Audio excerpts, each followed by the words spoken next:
अभी हम लोग यहाँ पर बहुत ही ईजी कंसेप्ट लर्न कर रहे हैं, that is स्पीयरमैन्स rank correlation coefficient. यहाँ पर कोएफिशिएंट ये वर्ड लिखा नहीं है, लेकिन वो भी होता है, ठीक है। क्वेश्चन किस तरीके से पूछ के आएगा एग्जाम में, फाइंड स्पीयरमैन्स रैंक कोरिलेशन कोएफिशिएंट, या फिर ओनली इतना लिख के आएगा फाइंड रैंक कोरिलेशन कोएफिशिएंट, ठीक है। या फिर कभी कभी इतना ही लिख के आएगा फाइंड रैंक, ठीक है। जब भी रैंक ये वर्ड आएगा तो इसका मतलब आपको समझ लेना कि उन्होंने कैपिटल आर पूछा हुआ है। फिर से रिपीट करता हूँ, अगर क्वेश्चन में ओनली पूछा है कि फाइंड रैंक कोरिलेशन, इसका मतलब कैपिटल आर लेना होगा, ठीक है। या फिर स्पीयरमैन लिख के आता तो उसको में उसमें कोई कंफ्यूजन होगा नहीं, स्पीयरमैन का मतलब क्या होता है, कैपिटल आर ही होता है, ठीक है। अगर क्वेश्चन में सिर्फ इतना ही बोला कि फाइंड कोरिलेशन कोएफिशिएंट, ठीक है, स्पीयरमैन और ये रैंक ये दोनों वर्ड नहीं है, सिर्फ इतना ही पूछा है क्वेश्चन के अंदर फाइंड कोरिलेशन कोएफिशिएंट, तो इसका मतलब आपको स्मॉल आर फाइंड आउट करना होता है, ठीक है। तो वो स्मॉल आर फाइंड आउट करने के लिए कुछ अलग फॉर्मूले होंगे, वो हमें लर्न करने होंगे। यहाँ पर फिलहाल हम लोग सिर्फ कैपिटल आर फाइंड आउट करने वाला काम सीख रहे हैं। जब भी हमें क्वेश्चन के अंदर कैपिटल आर फाइंड आउट करना होगा, वहाँ पर रैंक ये वर्ड कंपलसरी होगा ही होगा, ठीक है। कभी कभी स्पेलिंग से ये वर्ड आएगा या नहीं आएगा उसके ऊपर डिपेंड नहीं करता, लेकिन कैपिटल आर समझने के लिए हमें क्या होना चाहिए, क्वेश्चन के अंदर रैंक ये वर्ड दिखना चाहिए, ठीक है। रैंक कोरिलेशन का ही मतलब क्या होगा, कैपिटल आर हो जाएगा, ठीक है। ये तो मैंने सिर्फ हेडिंग के बारे में बता दिया।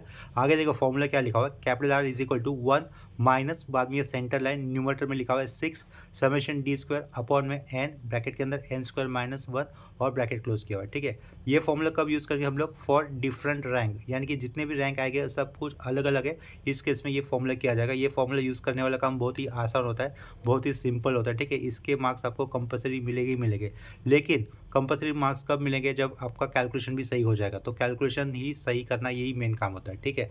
और इतना भी ज़्यादा कैलकुलेशन टीडियस नहीं होता, यानी कि कॉम्प्लिकेटेड भी नहीं होता, ठीक है। दूसरा फॉर्मूला देखो क्या दिया हुआ है यहाँ पर, r इक्वल टू 1 माइनस, बाद में एक बड़ा सा सेंटर लाइन दिया है, ऊपर लिखा हुआ है 6 लिखने के बाद ब्रैकेट डाला है स्क्वायर ब्रैकेट, यहाँ पर लिखा है summation D square plus 1/12 bracket के अंदर m1 cube minus m1 bracket close plus 1/12 bracket m2 cube minus m2 bracket close plus, ये ऐसा कब तक जा रहा है, अप टू इन्फिनिटी, लास्ट में स्क्वायर ब्रैकेट क्लोज किया है, डिनोमिनेटर में लिखा है n ब्रैकेट के अंदर n स्क्वायर माइनस 1, ठीक है। ये m1 क्या होगा, रिपीटेशन हो गया, रिपीटेशन ऑफ ऑब्जर्वेशन हो गई, या फिर रिपीटेशन ऑफ रैंक होगा, कितनी टाइम्स ऑफ वो रिपीटेशन मिल रहा है ना, उतने नंबर ऑफ टाइम्स का वो रिपीटेशन होगा, ठीक है। वो फॉर्मूला कब यूज़ किया जाएगा, for equal number of ranks, ठीक है। अगर इक्वल रैंक्स आते हैं तो हम लोग ये नीचे वाला फॉर्मूला यूज़ करेंगे, अगर सारे के सारे रैंक डिफरेंट आते हैं तो हम लोग ये पहला वाला फॉर्मूला यूज़ करेंगे, ठीक है। नीचे देखो क्वेश्चन भी लिखा हुआ है, ये बहुत ही सिंपल टॉपिक है, एग्जाम में इसके मार्क्स आपके हाथ के रहेंगे, यानी कि आप लोग आसानी से इसके मार्क्स ला सकते हो, सिर्फ कंडीशन ये होगी कैलकुलेशन आपका सही होना चाहिए, ठीक है। कंसेप्ट तो बहुत ईजी है। क्वेश्चन में दिया हुआ है calculate the rank correlation coefficient, देखो क्वेश्चन के अंदर रैंक ये वर्ड आता ही आता है कंपलसरी, अगर ये कैपिटल आर हमें ढूंढना होता है तो, ठीक है। रैंक ये वर्ड लिख के आएगा, यहाँ पर ये स्पेयरमैन ये वर्ड लिख के नहीं आया है, रैंक कोरिलेशन का ही मतलब क्या होता है, कैपिटल आर फाइंड आउट करो, ठीक है। From the following data relating to the ranks of 10 students in English and science, English and science के सब्जेक्ट के अंदर का डेटा हमें दिया हुआ है। Number of students first row में लिखा हुआ है, उसके नीचे लिखा हुआ है रैंक इन इंग्लिश, ठीक है। पहले 6 नंबर के स्टूडेंट का मतलब पहले जो 6 नंबर के स्टूडेंट है उनका रैंक दिया हुआ है हम लोगों ने, रैंक इन इंग्लिश। उसके नीचे दिया है रैंक इन साइंस, ठीक है। पहला डेटा समझा, पहले 6 स्टूडेंट का हमें इन्फॉर्मेशन मिला है, ranks in English and rank in science. वही डेटा आगे एक्सटेंड किया गया है अप टू 10 स्टूडेंट, ठीक है। तो 7, 8, 9, 10 नंबर के स्टूडेंट्स का डेटा मैंने नीचे यहाँ पर मेंशन किया हुआ है। ये सारा क्वेश्चन आपको दिख रहा होगा, ठीक है। तो इसका सॉल्यूशन करते वक्त हमें क्या करना होता है, जो भी हमें रैंक्स इन इंग्लिश और रैंक इन साइंस दिया हुआ है ना, उनका हमें कॉलम बनाना होगा, ठीक है। तो ये दूसरा पेज मैंने लिया आंसर करने के लिए, तो उस आंसर के लिए हमें पहले क्या लिखना होगा, राइटिंग टेबल एज फॉलोज, ठीक है। तो यहाँ पर मैंने सेंटेंस लिख दिया है राइटिंग टेबल एज फॉलोज, उसके बाद मैं यहाँ पे कॉलम बनाऊंगा, पहले कॉलम में लिखूंगा रैंक इन इंग्लिश और दूसरे कॉलम में लिखूंगा रैंक इन साइंस, ठीक है।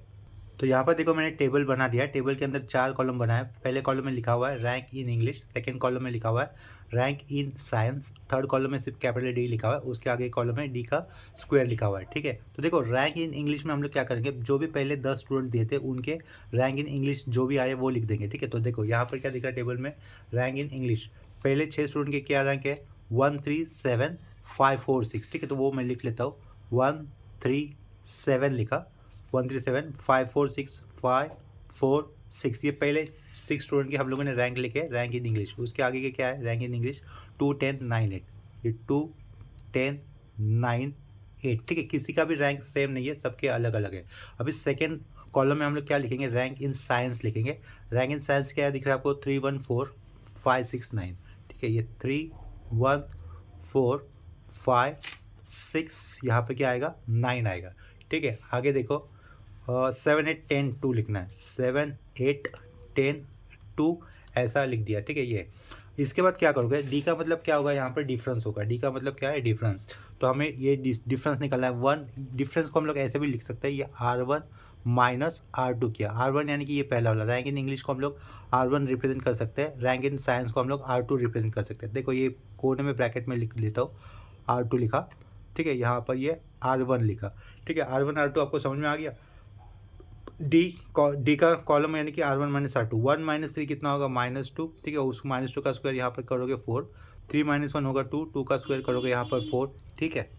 7 माइनस 4 कितना आएगा 3, 3 का स्क्वायर बनता है यहाँ पर 9, ठीक है। 5 माइनस 5 होगा 0, 0 का स्क्वायर 0, 4 माइनस 6 -2 का स्क्वायर होगा 4, 6 माइनस 9 -3 का स्क्वायर यहाँ पर 9 आएगा, 2 माइनस 7 -5 का स्क्वायर यहाँ पे होगा 25, 10 माइनस 8 होगा 2, 2 का स्क्वायर यहाँ पर कर लिखेंगे हम लोग 4, 9 माइनस 10 -1 का स्क्वायर +1, 8 माइनस 2 6, 6 का स्क्वायर होगा 36, ठीक है।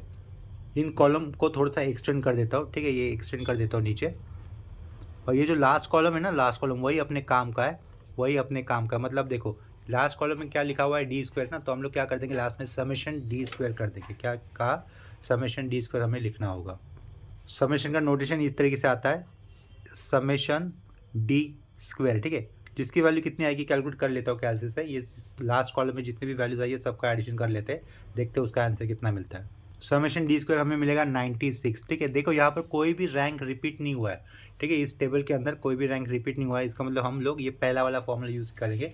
पहला वाला फॉर्मूला देखो बहुत ही सिंपल था, R इक्वल टू 1 माइनस ये centre line 6 summation D square upon में एन स्क्वायर -1, एन का मतलब क्या होगा, नंबर ऑफ ऑब्जर्वेशन होंगे, ठीक है। तो कितने स्टूडेंट देते हैं हमें, 10 स्टूडेंट देते हैं, तो यहाँ पर एन की वैल्यू क्या होगी 10 हो जाएगी, ठीक है। तो नेक्स्ट स्टेप में हमें क्या लिखना होगा, फॉर्मूला मेंशन कर देना जो यूज़ करें हम लोग, बाय यूजिंग फॉर्मूला क्या आएगा, R is equal to 1 minus, ठीक है, 1 माइनस, तो माइनस के आगे वो सेंटर लाइन होना चाहिए, ऊपर नीचे नहीं दिखना चाहिए, 6 समेशन डी स्क्वायर, ठीक है, इसे हम लोग कैपिटल डी या फिर स्मॉल डी भी लिख सकते हैं। इसके बाद क्या होगा, एन होगा, फॉर्मूला लिख रहा हूँ मैं, एन स्क्वायर -1, ठीक है, यहाँ पर स्मॉल एन की वैल्यू कितनी होगी 10 होगी, तो ये R पीछे फिर से लिखा 1 माइनस 6 लिखा, समेशन डी स्क्वायर की वैल्यू 96, ये सेंटर लाइन यहाँ पर एन 10 था, 10 स्क्वायर -1, ठीक है। डायरेक्टली इसे कैलसी से सॉल्व कर सकते हो आप लोग, तो आपको रिक्वायर्ड वैल्यू मिल जाएगी, that is rank correlation coefficient या फिर स्पीयरमैन रैंक कोरिलेशन कोएफिशिएंट मिल जाएगा।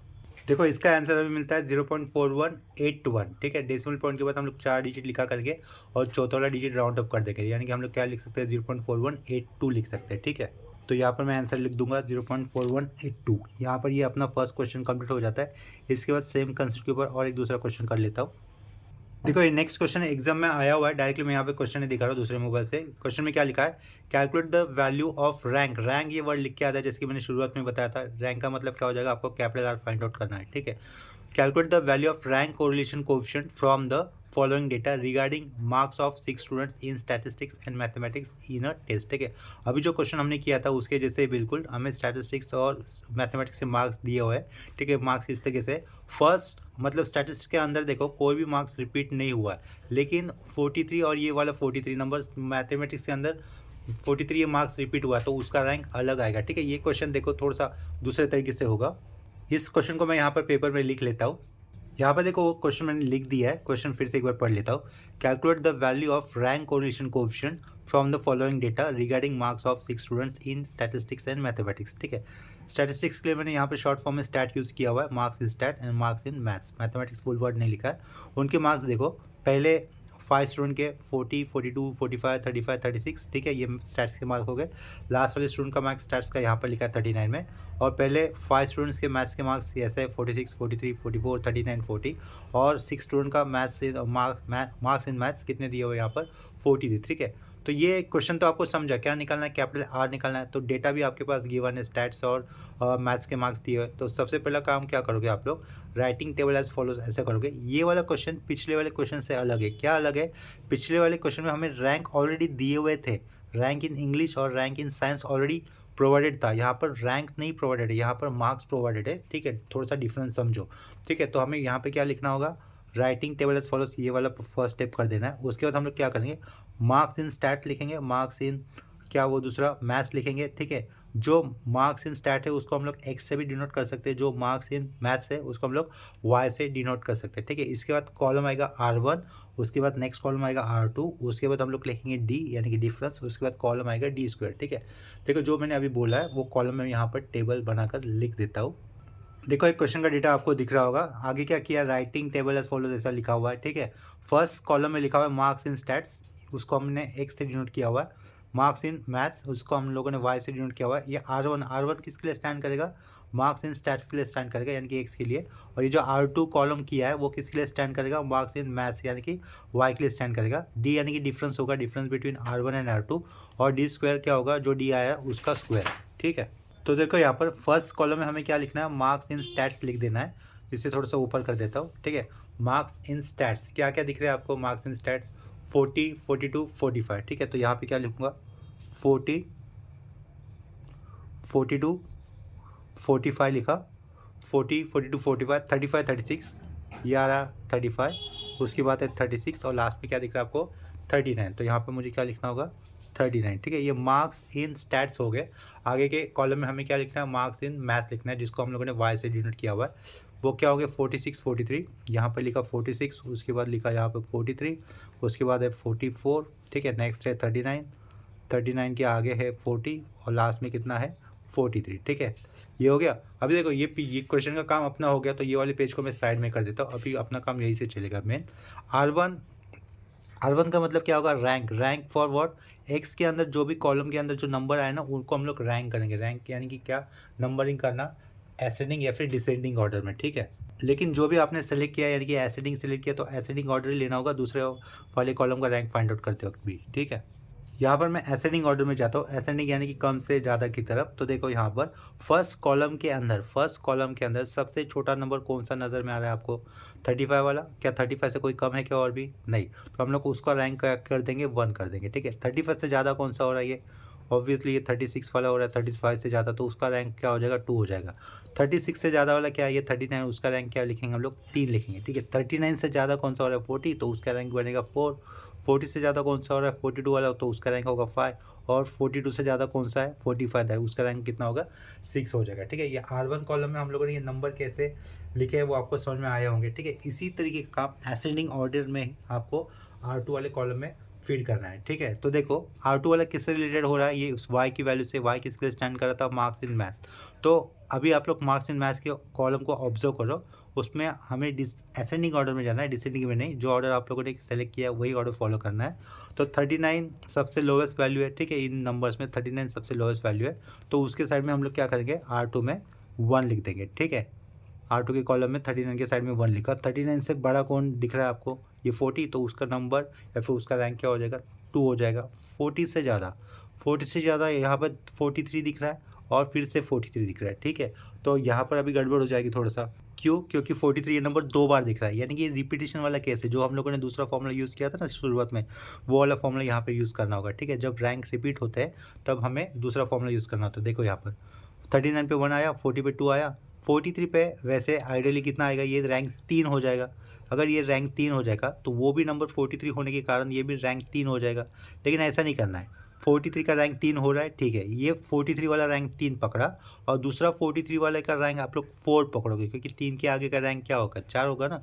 तो हम लोग इन 43 वाले नंबर को इक्वल होने के कारण इक्वल रैंक कर देंगे, ठीक है। वो इक्वल रैंक कैसे करेंगे, देखो ये वाला 43 रैंक 3 का और दूसरा वाला 43 रैंक 4 का, और 43 है नहीं, तो ये 3 हो गया, ये 4 हो गया, और ये कितनी बार आया है, वो 2 बार। तो 3 और 4 का एडिशन कितना होगा, 7 होगा। 7 को हम लोग ये 2 बार रिपीट होने के कारण 2 से डिवाइड करके, तो 7/2 कितना होता है, 3.5।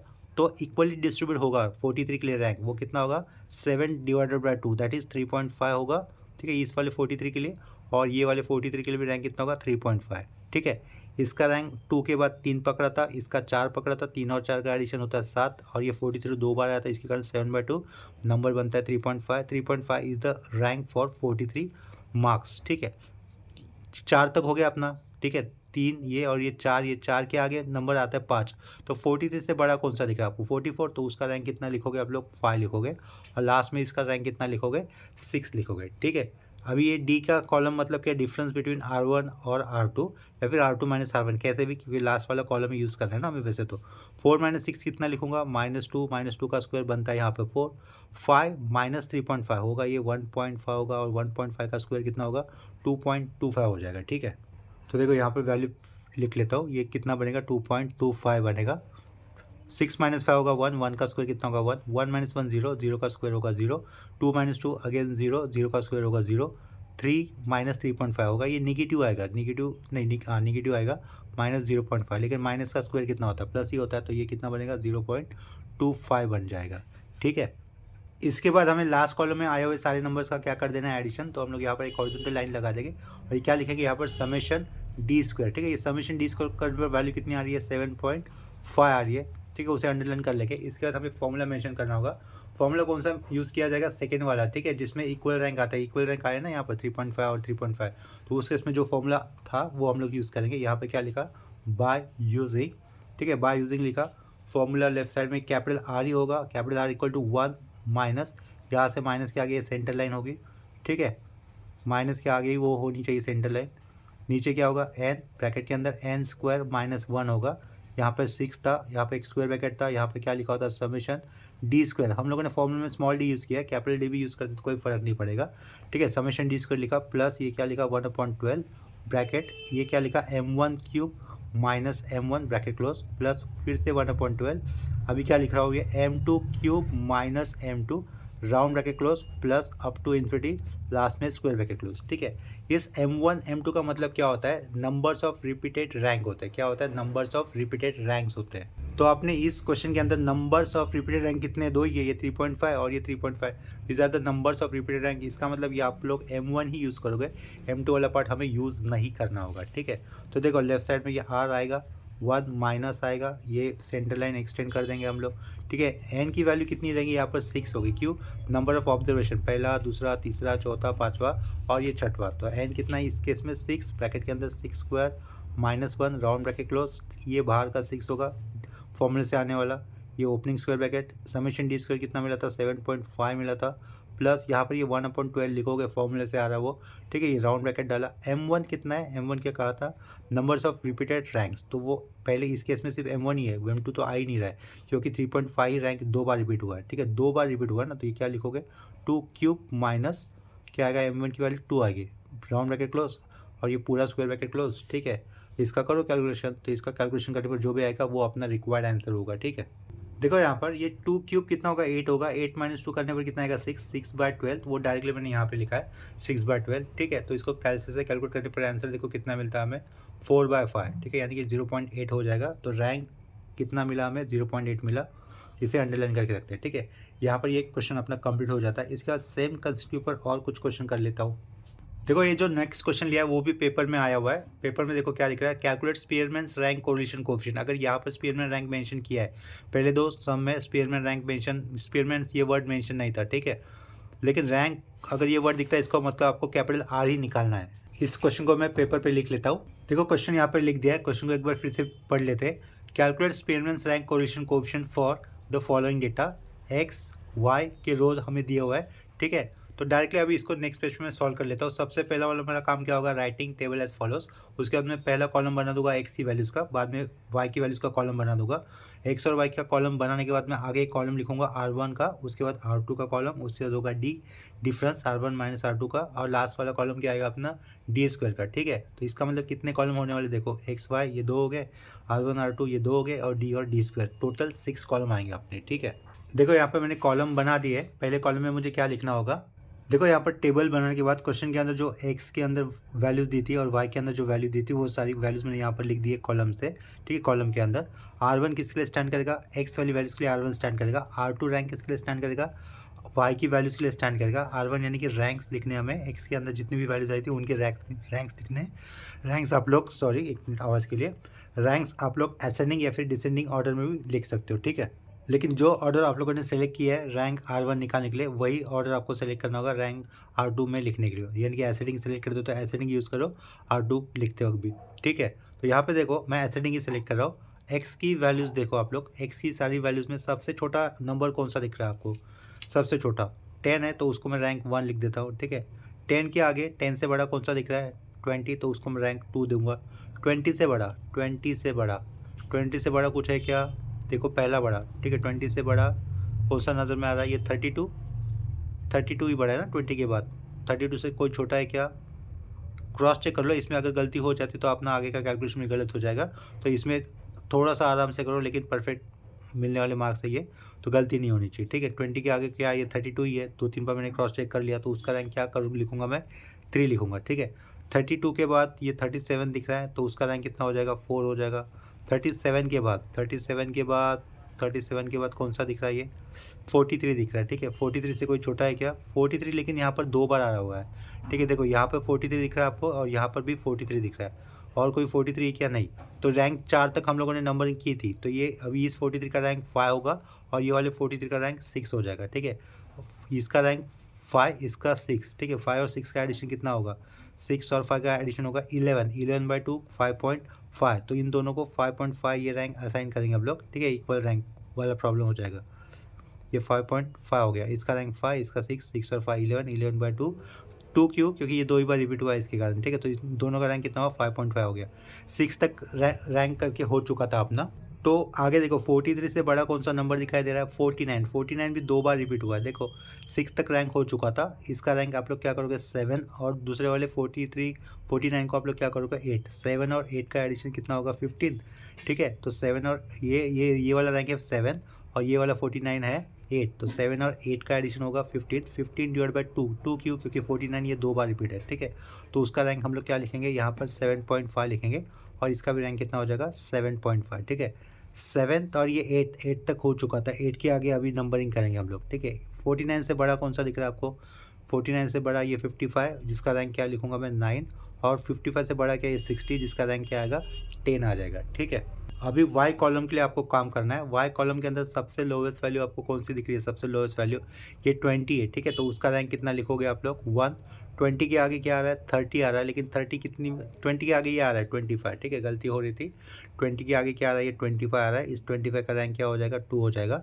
इस 25 के आगे कितना आ रहा है 30, ये यहाँ पर ये 30 आएगा, और 30 रिपीट भी हुआ है, इधर भी 30 है, तो 2 तक रैंकिंग हो चुकी थी। इसका रैंक 3 लेता हूँ, इसका रैंक मैं 4 लेता हूँ, रिपीटेड है ना, ये 30 का 3 लिखा, इसका 4 किया, इस वाले 30 का 4 किया, 3 और 4 का एडिशन कितना होगा 7 डिवाइड बाई 2 क्यों 30 2 बार आया, तो 7 डिवाइड बाई 2 होगा 3.5, तो यहाँ पर रैंक सेम हो जाएगा, इक्वल हो जाएगा 3.5, और यहाँ पर भी 3.5, ठीक है।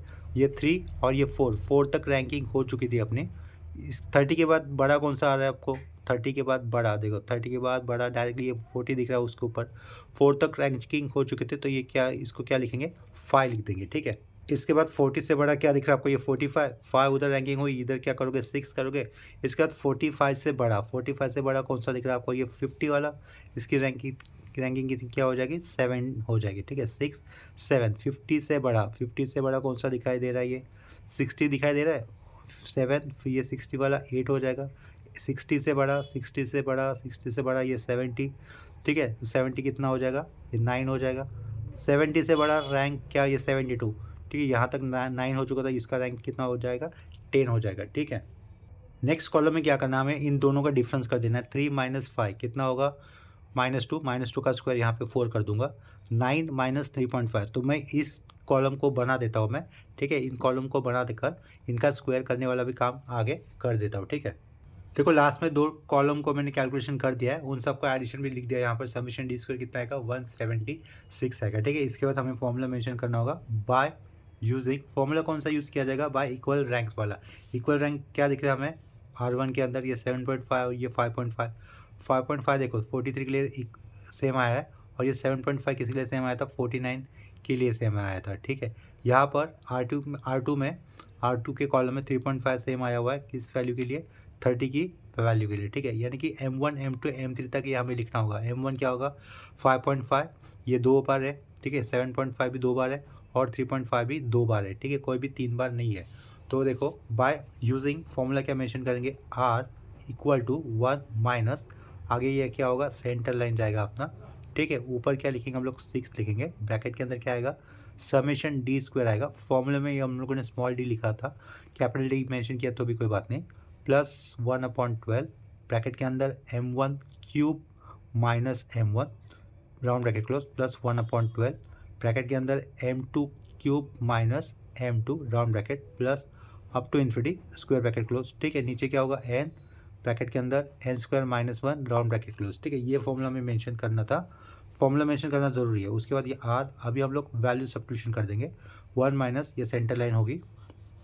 ठीक है, ये सेंटर लाइन रखी, यहाँ पर क्या होगा 6, ये opening square bracket summation D square कितना मिला था हमें 176 मिला था, वो लिखा। उसके बाद देखो हमें क्या लिखना होगा, ये प्लस 1/12 आएगा, स्मॉल राइटिंग में लिख रहा हूँ 1/12। इसके बाद देखो 3.5, ये क्या कहा था मैंने, रिपीटेशन ऑफ रैंक कहा था ना, ये number of repetition of rank कहा था, number of repetition of rank. ठीक है, तो ये 7.5 का ये जो रैंक था, जो नंबर था, कितनी बार रिपीट होता, 2 बार। 5.5 का भी 2 बार।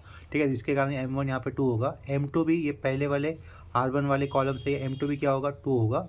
ठीक है, M1 M2 किसी भी R1 R2 के कॉलम में से आने दो, उससे कोई फ़र्क नहीं पड़ता। ठीक है, वो सिर्फ number of repetition of ranks होते हैं। ठीक है, तो M1 5.5 का 2, 7.5 का भी 2 और यहाँ से 3.5 का भी 2। ठीक है, तो हम लोग क्या लिखेंगे इधर 2 क्यूब माइनस 2 आएगा प्लस अगेन 1/12 2 क्यूब माइनस 2 आएगा। ये अप टू इन्फिनिटी था ना, 3 बार आ रहे, तो यहाँ पे क्या लिखेंगे, थोड़ा सा ऊपर लिख लेता हूँ 1/12 2 cube minus 2 round bracket close. ठीक है, ये 3 ही आए थे, लास्ट में ये हम लोगों ने स्क्वायर ब्रैकेट कंप्लीट कर दिया। एन कितना था यहाँ पर, नंबर ऑफ ऑब्जर्वेशन देखो, ये पहला, दूसरा, तीसरा, चौथा, पाँचवा, छठवा, सातवां, आठवां, 9th और ये 10। ठीक है, तो ये यहाँ पे क्या 10 लिखा, ब्रैकेट के अंदर 10² माइनस 1 राउंड ब्रैकेट क्लोज। ठीक है, तो इसको कैलकुलेट कर लेता हूँ मैं डायरेक्टली कैलकुलेटर से, देखता हूँ इसका आंसर कितना आता है। ठीक है, तो कैलकुलेशन करने के बाद हमें इसका आंसर मिलता है -0.07575। ठीक है, डेसिमल पॉइंट के बाद हम लोग 4 डिजिट लिखेंगे, चौथा वाला डिजिट राउंड अप करके लिख देते हैं।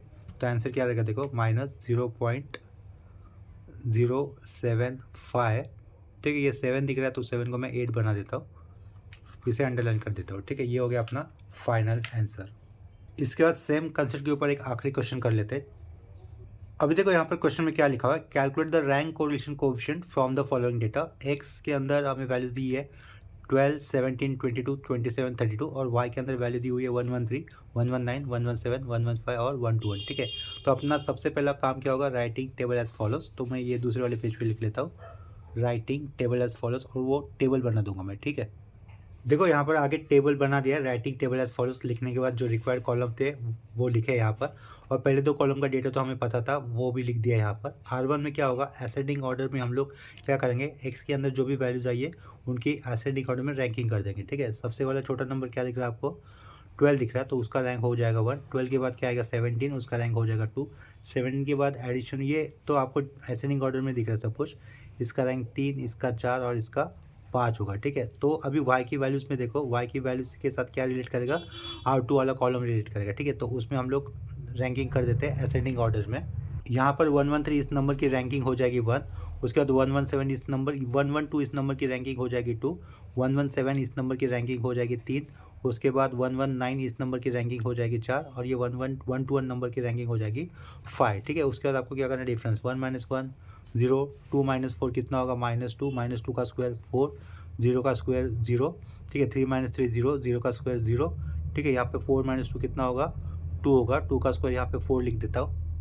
ये दूसरा पेन लिया है, इंक खत्म हो गया था, तो यहाँ पे देखो ये क्या हो जाएगा, ये 2 हो जाएगा। 2 - 2 कितना आएगा, यहाँ पर 4 आ जाएगा, यहाँ पर ये 0 आ जाएगा। ठीक है, 5 - 5 कितना 0, 0 का स्क्वायर यहाँ पर 0। ठीक है, लास्ट कॉलम में क्या करना था हमें, समेशन डी स्क्वायर यूज़ करना होता है। समेशन डी स्क्वायर देखो ओरली हम लोग कर सकते हैं, 4 + 4 कितना आएगा, 8 आ जाएगा। ठीक है, तो 8 लिख देता हूँ। यहाँ पर कोई भी रैंक रिपीट नहीं हुआ है, इसका मतलब हमें पहला वाला फॉर्मूला यूज़ करना होगा। तो हम लोग यहाँ पे क्या लिखेंगे, बाय यूजिंग क्या लिखूंगा मैं यहाँ पर, r = 1 माइनस के आगे ही सेंटर लाइन आप लोग पुट करोगे 6 समेशन। फॉर्मूले में हम लोगों ने शुरुआत में क्या स्मॉल डी लिखा था, तो यहाँ पर कैपिटल डी यूज़ किया तो भी चलेगा। ठीक है, तो समेशन डी स्क्वायर, नीचे क्या होगा n, ब्रैकेट के अंदर होगा n² - 1। ठीक है, ये ब्रैकेट के बाहर लिया हुआ n आप लोग ब्रैकेट के अंदर भी लेके यूज़ कर सकते हो, यानी कि वो क्या हो जाएगा n³ - n हो जाएगा। ठीक है, तो यहाँ पे फिर से पीछे r आ जाएगा 1 माइनस ये सेंटर लाइन 6 इंटू यहाँ पर मैं 8 लिखूंगा। n कितना है देखो यहाँ पर 1 2 3 4 5, तो ये 5 था, ब्रैकेट के अंदर 5² - 1 राउंड ब्रैकेट क्लोज। ठीक है, इसकी वैल्यू कैलकुलेट करके देखते हैं कितना आता है आंसर। ठीक है, वही अपना फाइनल रिक्वायर्ड आंसर होगा। तो हमें यहाँ पर फाइनल आंसर मिलेगा 0.6, ठीक है। और इसी के साथ ये अपना क्वेश्चन यहीं पे कंप्लीट हो जाता है। इसके बाद सेम कंसेप्ट के ऊपर मैं आपको एक क्वेश्चन दे रहा हूँ एज अ होमवर्क, वो आप लोग कर सकते हो आसानी से, ठीक है। और इस वीडियो में यही टॉपिक कम्प्लीटली मतलब फिनिश हो जाता है as per exam point of view also. देखो आपके लिए यहाँ पर होमवर्क वाला क्वेश्चन दिया है। क्वेश्चन में दिया हुआ है, पूछा है obtain the rank correlation coefficient from the following data. X के रो के अंदर वैल्यूज दी हुई में 10, 12, 18, 18, 15, 40 और वाई के रो के अंदर वैल्यूज दी है 12, 18, 25, 25, 50, 25, ठीक है। इसका आंसर मैंने लास्ट में कॉल ये ब्रैकेट के अंदर दिया हुआ है r इज इक्वल टू 0.5429, ठीक है। जिन स्टूडेंट को ये टॉपिक एग्जाम में है उनके लिए कह रहा हूँ मैं, ये टॉपिक एग्जाम में आने के चांसेस होंगे, तो इसको अच्छी तरीके से प्रिपेयर करके जाना आप लोग। इस टॉपिक में अंदर कंप्लीट मार्क्स मिलने के लिए सिर्फ एक ही कंडीशन होगी कि आप लोग फॉर्मूले तो ठीक से याद रखो और कैलकुलेशन ठीक से करना, ठीक है। अगर कैलकुलेशन सही होते तो आपके मार्क्स मिल ही गए। तो अभी के लिए ये लेक्चर हम लोग यहीं पे स्टॉप करते हैं। अगर किसी कंसेप्ट में डाउट होगा तो आप लोग मुझे कमेंट सेक्शन में इन्फॉर्म कर सकते हो। इस वीडियो के डिस्क्रिप्शन बॉक्स में आपको आपके अदर टॉपिक्स का भी प्लेलिस्ट मिल जाएगा, ठीक है। तो मिलते हैं नेक्स्ट लेक्चर में, तब तक के लिए बाय एंड टेक केयर।